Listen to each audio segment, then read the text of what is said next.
Hey guys, what is up? Hope everyone's having a fantastic and fabulous Saturday. Wanted to do a book review on Morbius, which I finished. Actually, I finished that like 2 days ago. And today I actually finished Fantastic Four Volume 24, which just came out recently. I'm sure you guys know about that. Atlantis Rising, 1994 to 1995, Volume 24. Finally filling in the gaps. I just finished this today. I started reading this yesterday, and I finished it today. So it took me 1 full day or 2 days total of reading, one to 2 days of reading. So I just finished this earlier today, and it was magnificent. For those of you who don't know, it covers 393 to 402 of Fantastic Four, Fantastic Four Atlantis Rising 1 and 2, Fantastic Force 7 to 9, and it also includes the collector's preview of Fantastic Four.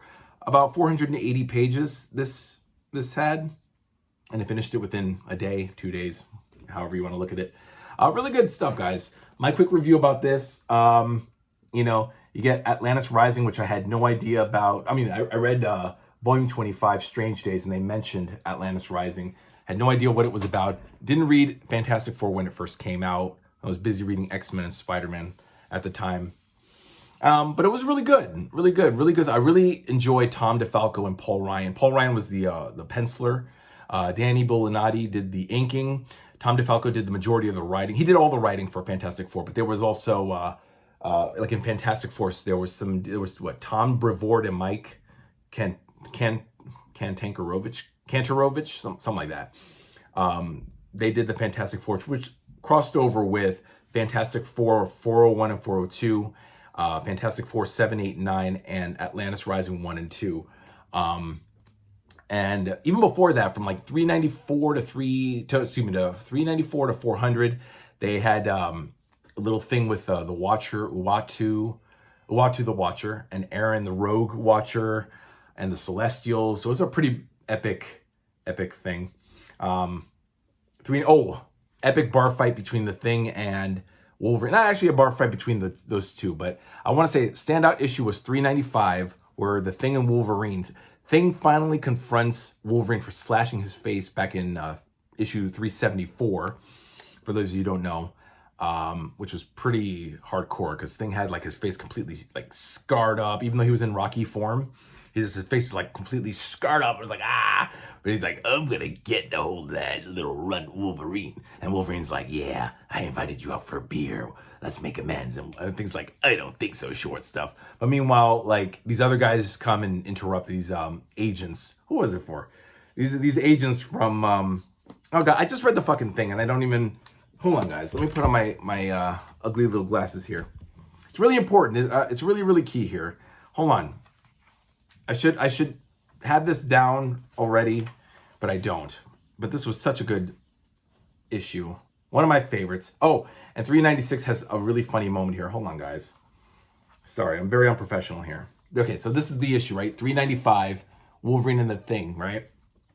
So, who was it? These agents are trying to... Oh, yeah, the Mad Thinker. Okay, I just looked. See, the Mad Thinker right down there. He wants to take out the Thing and Wolverine as collateral damage, and of course they pull a fast one. Thanks to Ant-Man, Scott Lang helps them out in a jam against the Awesome Android. The Awesome Android appears, or the Super Adaptoid, whatever. These lame ass characters. And in the end they beat him. Ant-Man, Wolverine, and Thing outsmart Mad Thinker. And Mad Thinker's locked away in the vault, and they send him a little picture like, hey, check it out, we beat you yet again. And the Mad Thinker's like, ah, curses, foiled again. It was funny.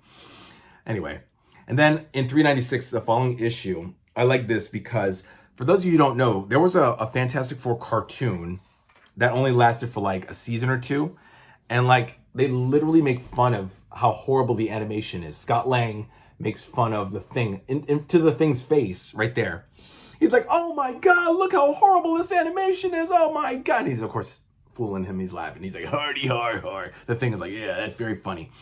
Turns out Tom DeFalco got in trouble for doing this because Tom DeFalco hated the cartoon and he was making fun of it right here. This is issue 396, guys, which you'll find in volume 24 of Atlantis Rising. It's funny stuff. For those of you who don't understand what the joke is, but I like that cartoon. I actually liked it. God, I cannot believe that was 30 years ago, guys. This is 1994. That's 30 friggin' years ago. It feels like it was just yesterday. Where did the time go? By the way, for anybody who's a kid out there, a teenager, a 20-year-old, trust me, your youth will go by very fast. So enjoy your time. Do stuff. Do something. Do something with your life, okay? Don't look at schmucks like me talking about epic collections. No, I really enjoy this, guys. I really enjoy doing this for you. So that's really stuff, you know, what happens here. It's an epic thing. I will say this, Atlantis Rising reminded me a little bit of Operation Galactic Storm with the Avengers. So it was really, really awesome. At one point, you had the Inhumans, you had their own little task force.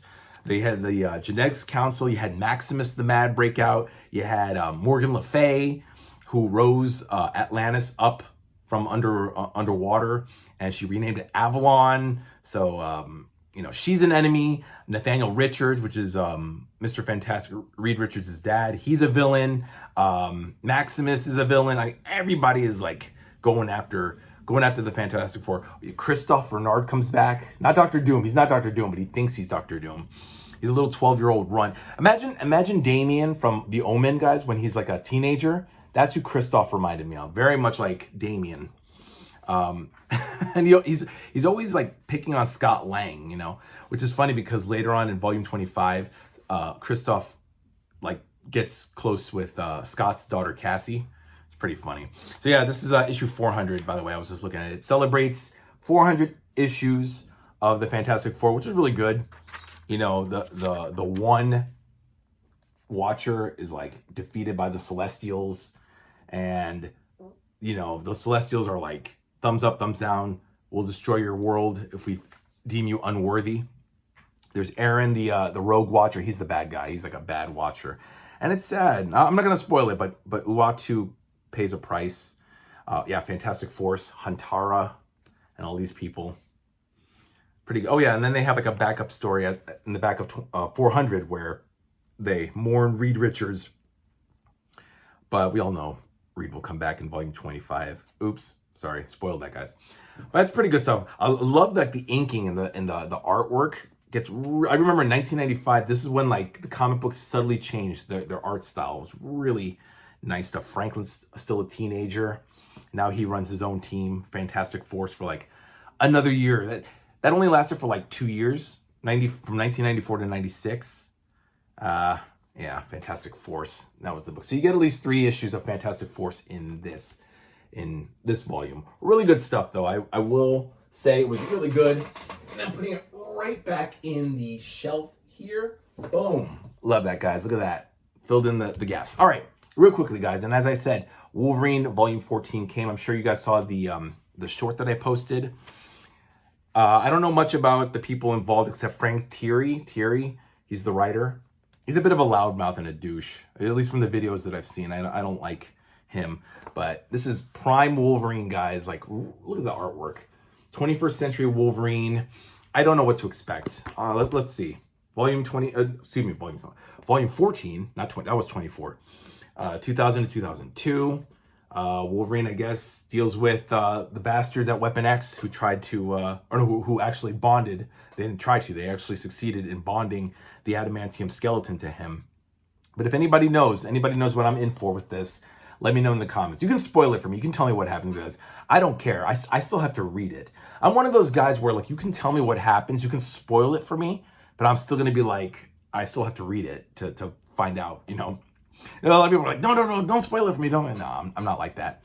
But I'm really excited, guys. I'm actually going to start. I'm going to read Ms. Marvel next, the 2 Ms. Marvel books, and then I'm going to start reading Wolverine. I've already read volume 1, so I'm going to go through volume 2 all the way to 14. So I'm going to do that next.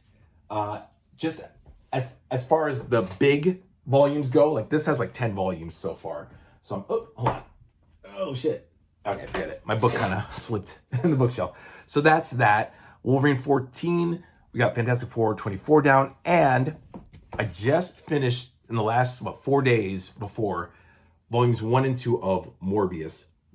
One and 2, duh. So, good stuff. I'll say Morbius 1 and 2 is really good. But you know, guys, Morbius is such a minor character. I don't give a crap about the Jared Leto movie. I don't care about Jared Leto. I don't care about the MCU movies or DCU movies. I don't care about those. But Morbius, I've always liked Morbius from the cartoon, the Spider-Man cartoon in the 90s. And reading this stuff, I really liked it. I liked the 70s stuff. I really liked, especially the Vampire Tales, the black and white. I should show you guys. Hold on one second. One thing I don't like about the Vampire Tales was that it just was excessive with the narration. A lot of like talking, a lot of narrating, you know, but see, this was actually a magazine, not a comic book. But they used Morbius in Vampire Tales for about 2 years. And they were allowed to, show vampire biting and blood and gore. Not really like heavy duty gore, but it was stuff that you didn't see in the regular comics with the colors. So they were able to get away with a lot of stuff here. I really liked a lot of it, the black and white stuff. It kind of reminded me of the Walking Dead comic book, which was also in black and white. But it was very spooky, very gothic, very horror oriented, very mysterious. I don't know, there was just a lot of, Satanists and a lot of cults, all trying to go after Morbius and people around him, and a lot of slaughtering, a lot of killing. Morbius was just, and it was funny, Morbius was not even he was an anti-hero, but he's still like, went after people's blood, like oh, the others are going to eat you, and he did. Like he took out the innocent and the guilty, like people who were going after him. He killed them and drank their blood. The people that he was trying to help, a couple women, couple men, like nobody was safe from Morbius. But I really enjoyed, like Volume 1, for example, had the Spider-Man 101 and 102, Marvel Team Up 3 and 4 with the X-Men. When the X-Men were in reprints, their book, I just loved that in 1972, the X-Men were still around in the Marvel Universe, and, they teamed up with Spider-Man to take down Morbius. Also this one, the giant-sized superhero number 1, with Wolverine. Sorry, my mind's going fast, guys. Sorry, I had a lot of coffee today. With Man-Wolf and Morbius taking on Spider-Man was really, really awesome. I liked it, guys. It was really cool. And also later on, Werewolf by Night in the giant-sized werewolf number 4 was really good. And then Volume 2, again, same stuff. Really awesome picture right there. That's also from the annual, which really wasn't much. It was just a cover, A lot of the issues in this volume, though, however, were like Spectacular Spider-Man number 6 was like literally 3 pages because it was a reprint of Marvel Team Up 3, I think. So it was like really a waste. A lot of these were nothing. A lot of these were really wasted for space. And then like what was it? Vampire Tales number 9 was also just a cover, and the annual 1 was just a cover. They should have just done Vampire Tales 10 and 11, or and also Savage She-Hulk. Another thing that they had was they included Savage She-Hulk 9 through 12. He made a brief one-panel cameo in issue 9 and did not even appear in in issue 10, but he appeared in 11 and 12. Why bother? They should have just deleted 9 and 10, start with Savage She-Hulk 11 and 12, get rid of the Vampire Tales 9 and annual 1. It was a waste. I think because this book's only 400 pages. This is like one of the lighter sides of the epics. I think they just wanted to pad it out as best they could to give it like a full feeling, But the adventures were pretty good. Morbius, again, there's a couple more Vampire Tales issues. See, and actually, I think these were more gruesome than Volume 1, to be perfectly honest. I don't know. Here I am, like Curtis. Look at that, guys. Look at that, huh? Here, let me put on my glasses so I look like Curtis. Ready? You guys see? Look at that. Sorry, Curtis. No offense. I'm funning you, pal. Get a sense of humor. But then we get back into the color, you know, and it's good. A lot of the stories aren't really as dark as, let's say, Moon Knight was or Killraven. Although Don McGregor who did Killraven, did do the Vampire Tales issues, and it was very mature. I just didn't like a lot of narration, you know, not so much dialogue, but just narration. Like, I admire that Don McGregor and anybody tries to elevate comic books into a medium that's respectable and intellectual, like a novel, you know. But man, come on, you gotta read the room a little bit. Know that some things just shouldn't be there. But yeah, so there's Savage She-Hulk, but for some reason, this is issue number 9. For some reason, Morbius literally appears in one little panel. They could have just done an excerpt rather than include the whole issue. And number 10, he doesn't appear at all in number 10. Might as well just deleted that. My only thing was that 9 through 12, I hate using the word sort of. They do go together as one storyline, but this is a Morbius book. I don't know why they had to include an issue that didn't include Morbius, but, you know, they should have just wrote a text like they usually do, you know, this is where Morbius was, and, you know, but no, they decided to include the entirety of 9 through 12. But I will say this, I hope they do volumes 1 and 2 of She-Hulk, because I really actually like She-Hulk. She-Hulk had a lot of good lines here. Yeah, what's his name? Bukowski. This guy, Buck Bukowski, what a prick. The assistant DA. And this guy, Zapper. Who is this guy? Does anybody know? This guy, Zapper. Look at this guy, this stupid handlebar mustache and his afro. Trying to look like Tom Selleck, because Tom Selleck was really popular back then. Magnum PI, you know. But, oh yeah. And somehow Morbius is human. Oh yeah, because of the, I won't say it. It's in Spectacular Spider-Man, for those of you who don't know. You can get these two in your comic book store. I think they're still in print because nobody really gives a shit about Morbius, like Ant-Man, Giant Man. I do, though. I care about Morbius and Ant-Man, Giant Man. That's why I read them. All right, guys. That's about it. Sorry for, or not sorry. I don't like to apologize, but pardon my, I'm just very happy. Today was such a good day. I'm just like on a high right now. It was a good Saturday. Got my Wolverine book. Finished Fantastic Four. Gonna start on Ms. Marvel. Oh yeah, Ms. Marvel, guys. This is gonna be my next 2. I've been able to read these books like within a day or 2. So I should probably be done with these 2 within 4 days. And then I'll get started with Wolverine. All right, guys. Tell me what you think, guys. I want to hear from you. I actually would prefer talking with you guys. I love your comments, guys. I love speaking with you. I love you guys. I don't know. Everything you guys say is awesome. Don't be afraid to ask me anything. I'm trying my best, guys, to really plow through these books. You know, I have like a break from work, so I'm trying to get through these books as quickly as possible. Somebody asked about Daredevil. I already mentioned it to him, but if you're seeing this video, guy, yeah, read a modern epic Daredevil. Start from there. Don't start with Stan Lee, because you're gonna get turned off to Daredevil quickly. You know, I wish they would freaking release the Frank Miller stuff. That's a good place to start. Frank Miller. In the meantime, either start with Ann Nocenti with volume 12. Here, if you are watching, my friend, here. Watch out for the claws. That's what it's called. Watch out. Oh, no. Let's watch out for, no. Sorry, guys. Watch out for the claws. It comes with the claws. That's a good title, though. Watch out for the claws. No, it comes with the claws. This is a good place, I guess, to start as far as where the epics are. Volume 12. I don't know. I hear Ann Nocenti is, you know, love it or hate it kind of writer. I don't know.